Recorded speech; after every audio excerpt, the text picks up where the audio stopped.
7월 마지막 주일 예배를 사도신경으로 신앙 고백을 드림으로 하나님께 예배를 드리겠습니다.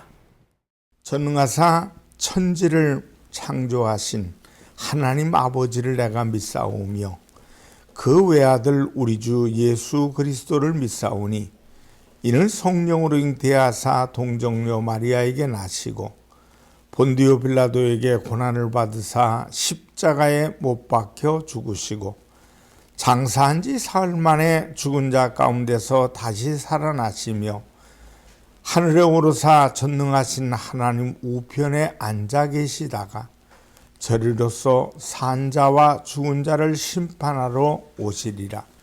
성령을 믿사오며 거룩한 공회와 성도가 서로 교통한 것과 죄를 사하여 주시는 것과 몸이 다시 사는 것과 영원히 사는 것을 믿사옵나이다. 아멘.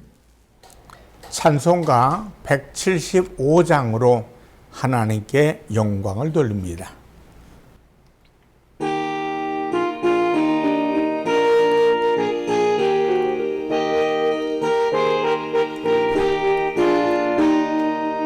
신랑 되신 예수께서 다시 오실 때 밝은 등불 들고 나갈 준비 되느냐. 그날 밤에 주님 맞을 등불이 준비됐느냐.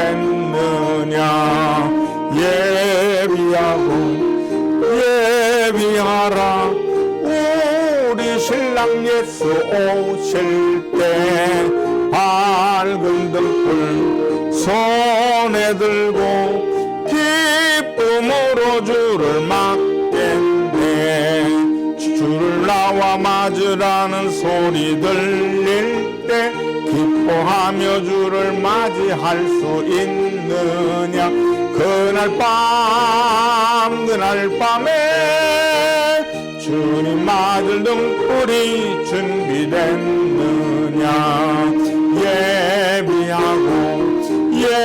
예비하라 우리 신랑 예수 오실 때 밝은 등불 손에 들고 기쁨으로 주를 맞겠네. 항상 깨어 기도하며 거룩한 기름 준비하지 않고 주를 맞이 못하리. 그날 밤에 주님 맞을 등불이 준비됐느냐.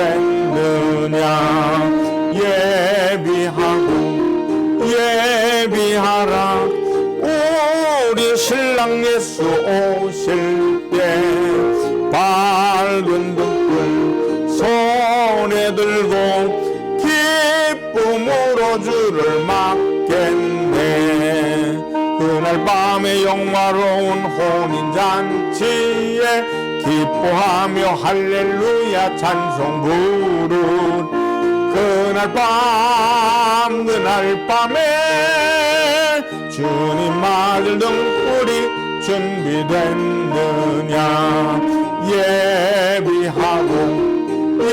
예비하라 우리 신랑 예수 오실 때 밝은 등불 손에 들고 기쁨으로 주를 맞겠네. 기도드리겠습니다.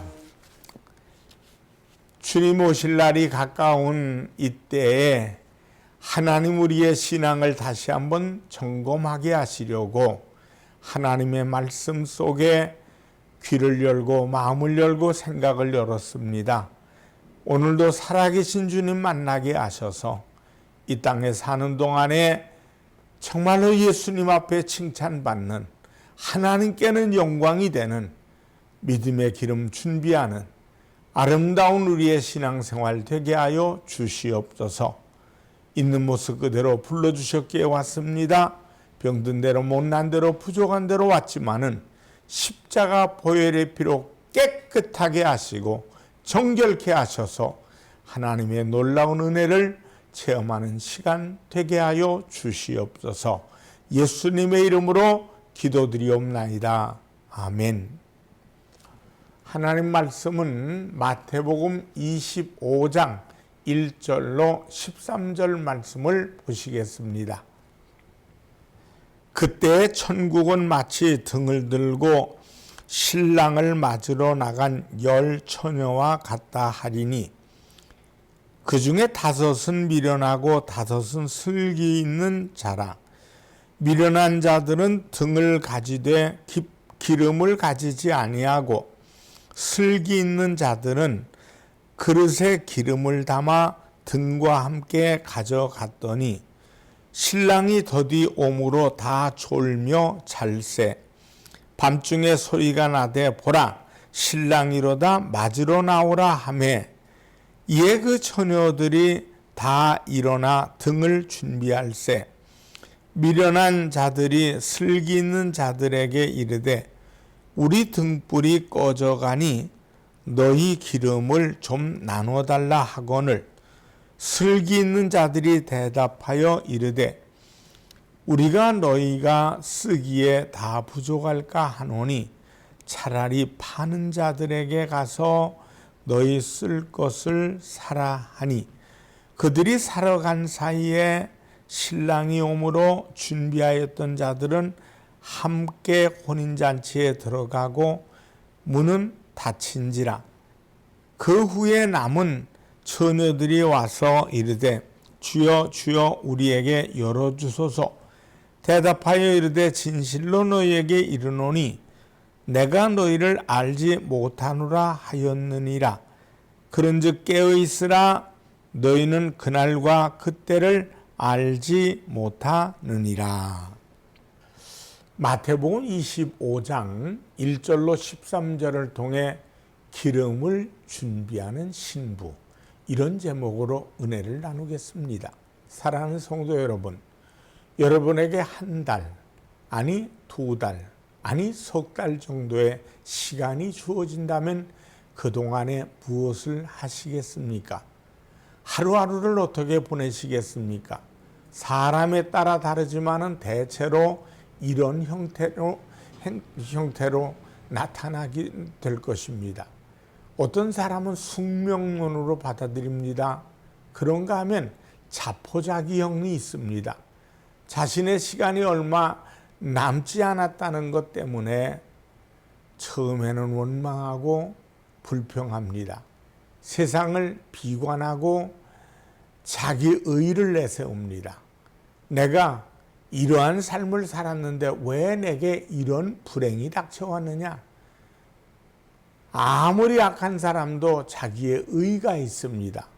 그러다가 죄의식에 사로잡힙니다. 아, 내가 죄가 많아서 그렇게 됐는가 보다. 그리고 자포자기로 나아갑니다. 또한 회피형이 있습니다. 받아들이질 않습니다. 인정하려 하지 않습니다. 그리고 어디론가 도망가려고 합니다. 또 하나는 정리형이 있습니다. 자기의 성을 정리합니다. 물론 심중의 괴로움과 고통이 더할 나위 없지만 자신의 운명을 받아들이고 정리합니다. 그리고 마지막 순간까지 최선을 다합니다. 깨끗하게 종말을 맞이합니다. 마치 예전에 소설 아버지라는 소설의 주인공처럼 자신을 위해서, 가족을 위해서 마지막 순간까지 남에게 도움이 되기 위해서 최선을 다하는 것 같이 힘씁니다. 여러분은 어떠한 형입니까? 분명한 사실은 우리에게 마지막 순간이 온다는 것입니다. 개인적인 종말이든 우주적인 종말이든 말입니다. 그런데 사람들은 이 종말에 대해서 큰 오해를 가지고 있습니다. 그것은 종말을 두려움으로 여긴다는 점입니다. 우리는 종말에 대해서 부정적으로 이미지가 배워왔던 것입니다. 그러니까 인간의 종말을 죽음으로 끝으로 생각하기 때문에, 그리고 그날은 슬픔과 눈물의 날이기도 그렇기 때문에 좋지 않은 이미지로 인식되어 있습니다. 그래서 누구나 죽음을 두려워합니다. 이와 같이 우주적인 종말에 대해서도 더더욱 두려움으로 생각합니다. 종말 하면 심판을 생각하기 때문입니다. 성경에서 종말에 대해 도적같이 오리라 합니다. 구약의 예언서에는 그날을 크고 두려운 날이라고 표현하고 있습니다. 예수님도 그때 징조에 있어서 두려운 현상으로 그리고 있습니다. 마태복음 24장에서 보면 종말의 징조들을 보면은 땅에서 재난이 일어나고 전쟁이 있고 하늘에서도 재난이 있을 것이라고 하십니다. 그리고 어떤 사람은 들림을 받는가 하면 어떤 사람은 버려둠을 당한다고 합니다. 이런 내용들 때문에 사람의 인식 속에 종말은 두려운 날로 심어져 있습니다. 그러나 실상 두려운 것은 그 현상 때문이 아니라 우리 속에 있는 죄성 때문입니다. 우리 안에 있는 죄의 본성이 우리를 두렵게 만듭니다. 그쪽으로 자꾸 끌고 들어가기에 더더욱 두려워지는 겁니다. 물론 그날은 심판의 날입니다. 양의 무리는 오른쪽에, 염소의 무리는 왼쪽에 서는 날입니다. 그러나 그것을 어떻게 믿고 이해하느냐에 따라서 그날이 심판의 날이 될 수도 있고 복된 날이 될 수도 있는 것입니다. 예수님께서 말씀하실 때 간혹 역설적인 말씀을 하십니다. 마태복음 10장 34절을 보면 내가 세상에 평화를 주러 온 줄로 생각하지 말라. 화평이 아니요 검을 주러 왔노라. 이것은 대상에 따라 다르다는 것입니다. 예수님을 바로 영접하는 사람에게 있어서는 예수님으로 인한 화평을 얻습니다. 그러나 예수님을 믿지 않은 사람들에게는 예수님의 말씀이 칼이 될 수 있습니다. 예수님으로 인해서 오히려 가정의 분란이 일어날 수 있습니다. 대제사장들 무리 속에, 바리새인들 무리 속에 분란을 일으킵니다. 그러나 궁극적으로는 주님은 화평이십니다.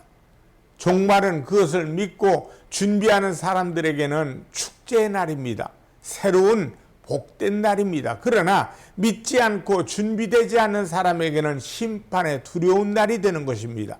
저는 여러분에게 있어서 이 날이 두려움과 무서움, 공포의 날이 아니라 축제의 날로 기대하며 기다려지는 날이 되기를 주님의 이름으로 축원합니다. 종말은 아름다운 날입니다. 기대하고 기다리던 날입니다. 오늘 예수님께서 천국에 대해서 말씀하시면서 잔치집의 비유를 들고 있습니다. 특별히 이스라엘의 잔치의 풍속은 우리가 이 풍속을 통해서 주님이 재림하시는 그날을 설명하십니다. 자, 보세요. 먼저 주님께서는 오시는 날을 천국이라고 하고 있습니다. 본문 1절 말씀을 보면 천국은 마치 등을 들고 신랑을 맞으러 나간 열 처녀와 같다 하리니, 오늘 우리가 본 마태복음 25장의 세 가지 비유 모두 천국에 관한 비유입니다. 마지막 시간에 있을 내용들입니다. 달란트 비유가 그렇습니다. 우리에게 맡긴 달란트를 마지막에 주님께서 회개하시는 장면인데 그것이 천국이라는 것입니다. 또 양과 염소의 비유는 심판인 의미입니다. 그런데 이것을 천국으로 그리고 있습니다. 주님의 날은 천국의 날입니다. 하나님 나라에 이르는 날입니다. 그러면서 특별히 그날의 잔치로 비유하고 있음을 유의하시기 바랍니다. 때문에 우리는 이 날을 두려움이라 공포로 느끼는 날이 아니라는 사실입니다. 우리는 바로 이 잔치에서 신랑을 기다리는 신부의 친구들처럼 주님을 기다리는 사람들입니다. 이 잔치에 참여할 수 있는 자격을 부여받은 사람입니다. 잔치집에 가는 사람이 겁을 먹고 가거나 두려움에 떨면서 갑니까? 축하하고 복을 빌기 위해서 가지 않습니까? 기쁨이 있는 곳입니다. 요즘 잔치가 너무 많아서 그것이 스트레스가 될 때도 있지만, 그러나 천국 잔치는 단 한 번뿐입니다. 이 세상의 날, 그 날 중에 날입니다. 그 날이 두려움의 날이 되겠습니까? 감사의 날이죠. 기쁨의 날이요. 복된 날입니다. 우리는 이것을 알고 이제 이 날을 의식하면서 살아가야 합니다. 그리고 우리는 준비해야 합니다. 먼저 종말에 대한 의식을 가지고 살아갑시다. 성경에서는 깨어 있으라 혹은 정신을 차리고 근신하라고 베드로전서 4장 7절에 말씀합니다. 오늘 말씀에서도 주님께서 결론적으로 오늘 본문 13절에서 이렇게 말씀하죠. 그런즉 깨어 있으라 너희는 그날과 그때를 알지 못하느니라. 깨어 있으라고 하십니다.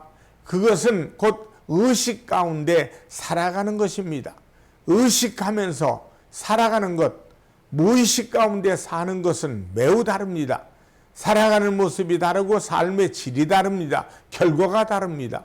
정신을 차리고 사는 삶과 무의식적으로 사는 삶의 내용과 질과 결과 다 다릅니다.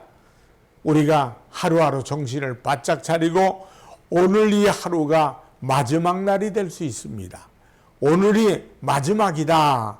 주어진 시간을 대충 흘려보낸다면 우리는 매일 똑같은 수준을 되풀이해야 하고 그것으로 만족해야 할 것입니다. 그러다가 그 결과에 대해 결국 만족할 수 없는 불평의 삶을 살게 될 것입니다. 때문에 우리는 정신을 바짝 차리고 일하고 살아가는 훈련이 되어야 합니다. 그 방법은 바로 기도하는 겁니다. 기도를 통해서 하나님을 찬양합니다.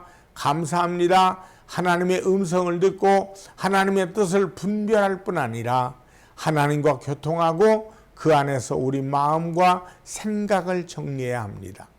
내 마음의 태도가 흐트러지지 않도록 다듬고 세상에 나아가는 것입니다. 기도할 때 우리는 마음에 흩어져 있던 것을 모을 수 있습니다. 기도할 때 비겁하지 않고 용기 있는 삶을 살 수 있게 됩니다. 기도할 때 판단하고 정죄하는 사람들을 용납하고 용서하며 이해하고 수용할 수 있게 됩니다. 기도할 때 우리는 나의 의가 아니라 하나님께서 원하시는 것이 무엇인지, 하나님이 선하시고 기뻐하시고 온전하신 뜻이 무엇인지를 알게 됩니다. 여기서 깨어있는 삶이 될 수 있습니다. 기도 속에서 우리는 이렇게 정신을 차리고 그날그날을 준비하고 이기는 삶을 살 수 있습니다. 그래서 베드로전서 4장 7절로 11절에 보면 종말론적인 삶에 대해서 먼저 언급한 것입니다. 만물의 마지막이 가까웠으니 그러므로 너희는 정신을 차리고 근신하여 기도하라. 무엇보다도 뜨겁게 서로 사랑할지니 하신 것입니다. 이렇게 살아갈 때 우리는 신랑을 맞이하는 지혜로운 처녀들과 같이 주님을 맞이하는 사람으로서 준비된 삶을 살게 됩니다. 우리 생애 전체가 준비된 삶이 되는 것입니다. 잔치에 참여하기 위해서는 반드시 준비해야 될 것이 있습니다. 초대받아도 준비되지 않으면 안 됩니다. 특별히 이스라엘의 전통 결혼식은 반드시 신랑을 신부의 친구들이 맞이합니다. 그런데 신랑이 낮에 오는 것이 아니라 해가 진 이후에 그 시간에 옵니다. 그 시간이 언제인지는 아무도 모릅니다. 새벽에 올 수도 있고 자정에 올 수도 있습니다. 여하튼 밤중에 옵니다. 때문에 등불을 준비하고 있어야 합니다. 이것이 준비되지 않는 사람은 신랑을 맞이할 수가 없습니다. 예수님께서 등불을 비유로 사용하시는데 이 등불은 마치 우리 그리스도인의 삶의 빛입니다. 신랑이신 주님께서 오실 때 그때 우리는 우리의 삶을 빛을 가지고 주님을 맞이해야 합니다. 그 삶의 내용을 어떻게 준비합니까? 정신 차리고 기도하면서 우리에게 주어진 삶에 최선을 다하는 겁니다. 삶의 열매를 맺는 겁니다. 오늘 본문에서 10처녀의 이야기가 나오는데 10처녀 중 5처녀는 기름을 준비하여 등불을 켰습니다. 그러나 5처녀는 등잔에 기름을 준비하지 못하고 등불을 켜지 못했습니다. 신랑이 왔다는 소리가 들릴 때 지혜로운 5처녀는 등잔을 들러 나갑니다. 그러나 준비하지 못한 5처녀는 등불을 켤 수 없자 그 5처녀들에게 기름을 좀 나눠달라고 얘기를 합니다. 그러나 저들은 이 기름을 나눠줄 수 있는 것이 아니라고 합니다. 왜 그럴까요? 바로 그들의 삶의 내용이기 때문입니다. 기름에 대해서 성경은 몇 가지 의미로 말합니다. 하나는 성령입니다. 성령의 기름 부으심. 그러나 여기서는 단지 성령을 의미하는 것이 아니라 성령님과 함께 살아온 삶의 내용입니다. 우리의 삶이 성령 충만한 삶으로 채워졌는가 하는 것입니다. 바로 삶의 준비입니다. 중요한 것은 우리가 이 삶을 준비하면서 살아가야 하는 것입니다.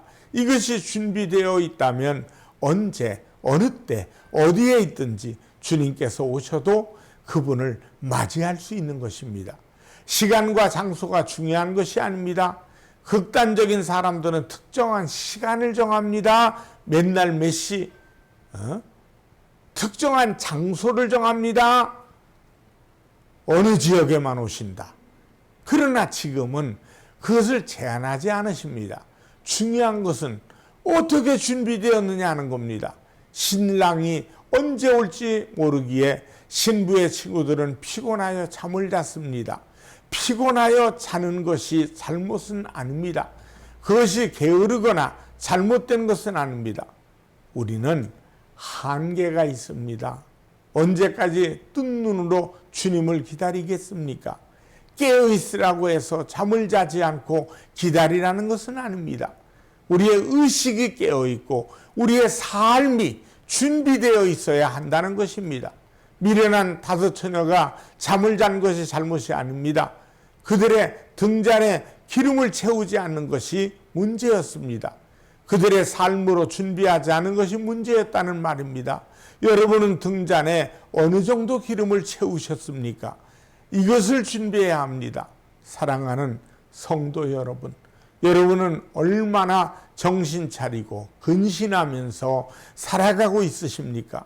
한평생을 건강하게 살았던 호나티우스 보나르라고 하는 어떤 분이 아침에 해가 뜨면 창문을 열면서 주여 아침에 오시겠습니까? 라고 인사하면서 기도로 하루를 시작했다고 합니다.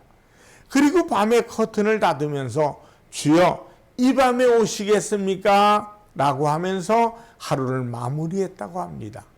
그런 아침 저녁으로 주님의 오심을 생각하면서 기도했고 그러한 또 그의 삶은 경건한 삶이었을 뿐만 아니라 열매 맺는 삶이었고 하나님과 많은 사람들에게 기억되는 삶을 살았다고 합니다.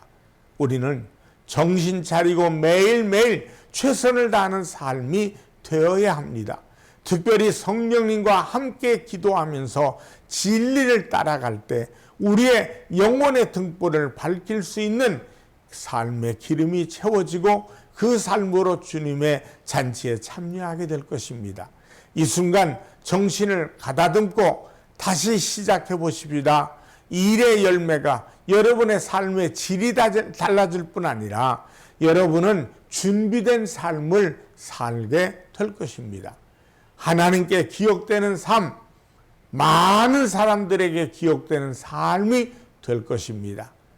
여러분의 삶이 하나님께는 영광이고 많은 이웃들에게는 간증이고 그리고 본인에게는 하늘에 상급받는 아름다운 삶이 여러분의 남은 인생 되기를 주님의 이름으로 축원합니다. 기도하겠습니다. 하나님 아버지, 오늘 하나님께 아름다운 삶의 기름이 준비되길 원해서 우리의 삶을 다시 한번 점검해 봅니다. 언제나 우리의 손을 모을 때마다 성령님의 세미한 음성을 듣게 하시고 아버지 영적으로 민감한 우리의 삶이 되게 하셔서 아버지 구별할 수 있는 능력을 주시옵소서.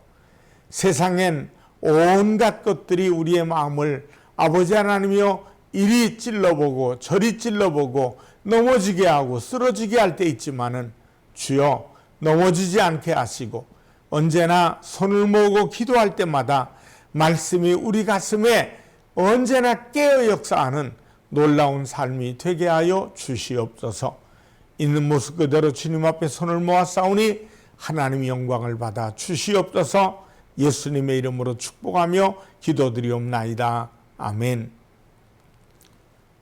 헌금을 위해 기도합니다. 하나님께 정성껏 믿음을 드렸습니다. 내 믿음을 기쁘게 받아주시고 30배, 60배, 100배의 복을 채워 주시옵소서. 예수님의 이름으로 축복하며 기도드리옵나이다. 아멘. 축도하겠습니다. 지금은 우리 주 예수 그리스도의 은혜와 하나님 아버지의 크신 사랑과 성령님의 충만 교통하심이 예배드리며 영광 드리는 모든 이들에게 이제부터 영원토록 함께 하시기를 간절히 축원하옵나이다. 아멘.